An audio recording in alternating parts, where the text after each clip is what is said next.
Hallelujah. All the glory goes to the Lord of Lords, the King of Kings, Jesus the Messiah, who is the central figure in the Old Testament as well as in the New Testament. And today I am going to talk to you what Jesus taught about worry. What was the lesson which Jesus is giving today about worry? And I want to read from the Gospel of Matthew chapter 6, verse 25 to 34. Therefore, I say unto you, take no thought for your life, what ye shall eat or what ye shall drink, nor yet for your body what ye shall put on.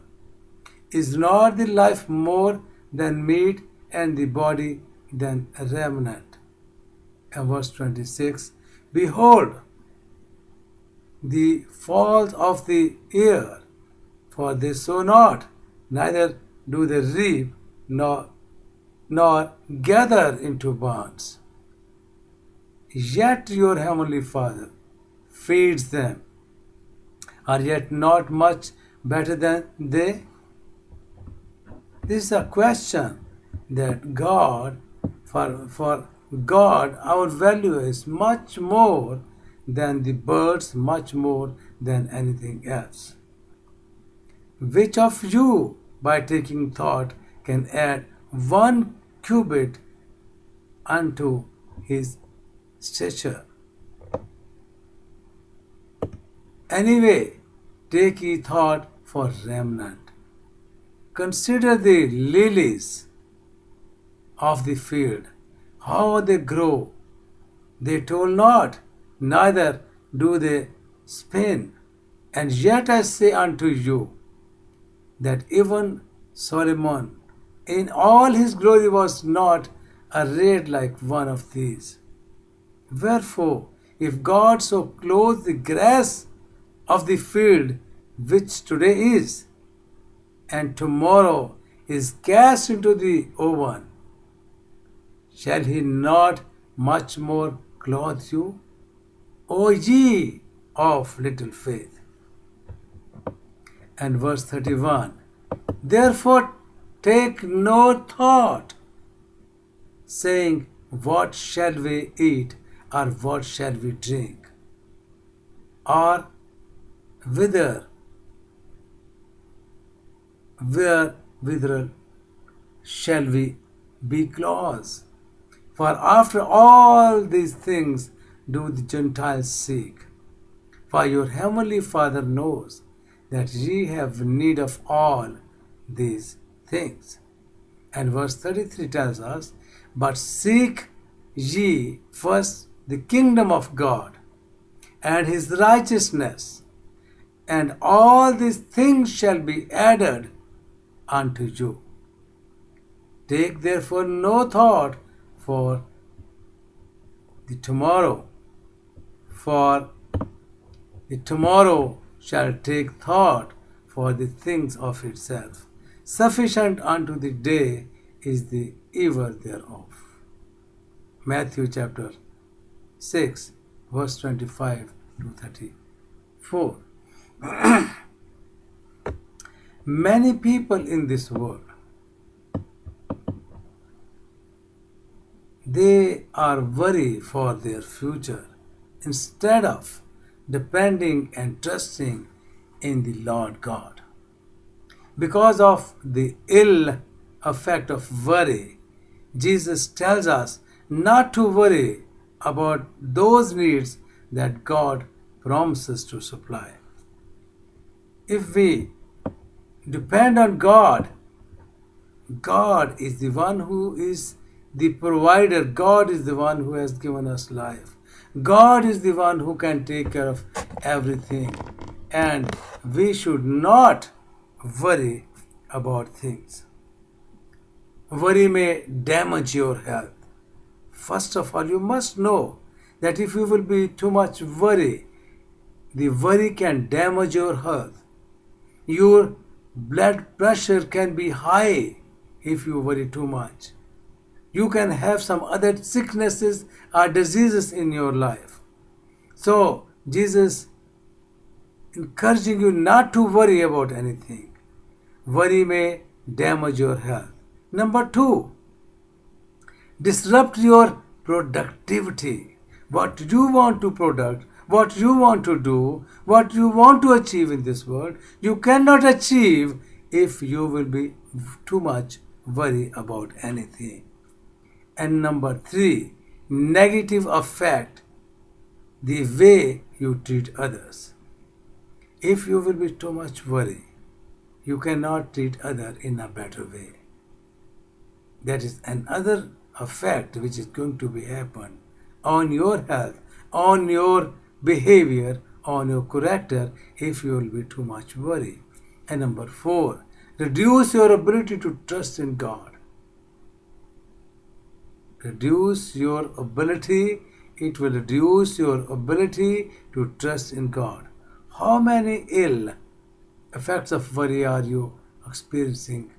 Here is the difference between worry and genuine concern. Worry immobilizes.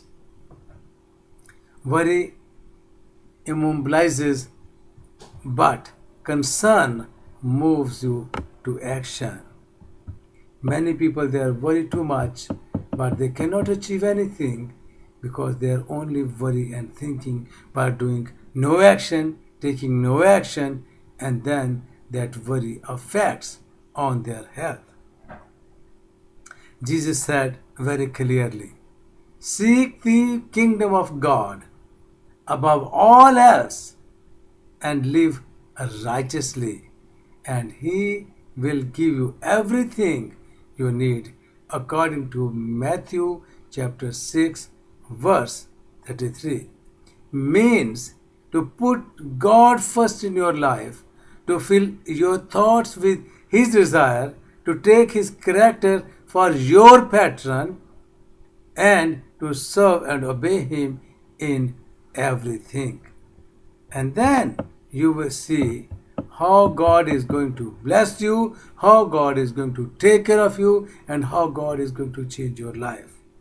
What is really important to you, the people, objects, goals, and other desires are complete for priority. Any of these can quickly become most important to you if you don't actively choose to give God first place in every area of your life. Planning for tomorrow is time spent. Worrying about tomorrow is time wasted. Sometimes it's difficult to tell difference. Careful planning is thinking ahead about goals, steps, and schedules and trusting in God's guidance. That's very, very important. When done, well planning can help alleviate worry. Worries, by contrast, are consumed by fear and find it difficult to trust God. They left their plans interfere with their relationship with God. Don't let worries about tomorrow affect your relationship with the living God today.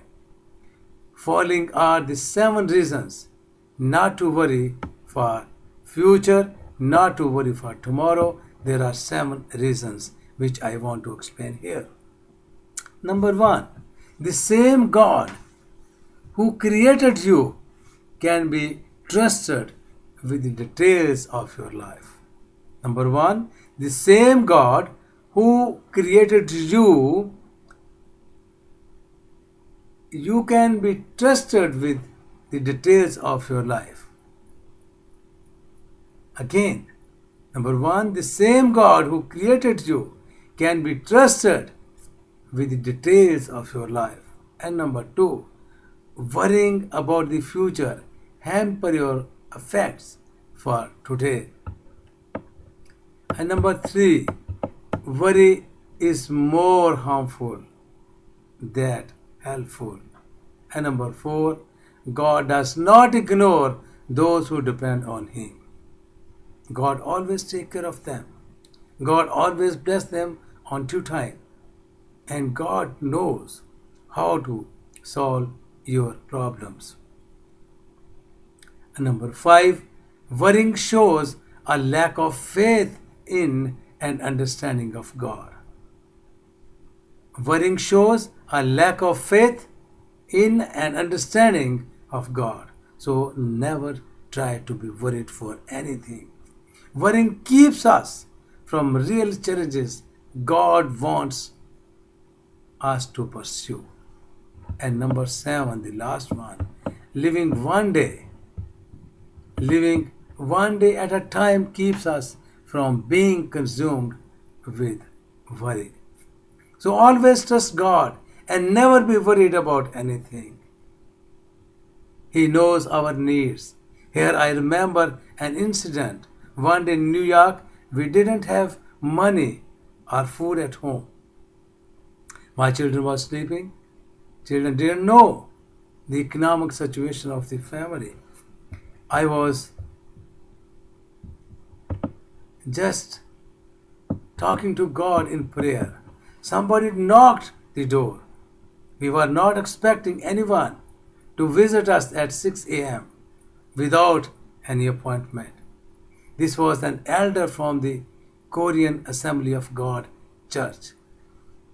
And this elder, he knocked the door.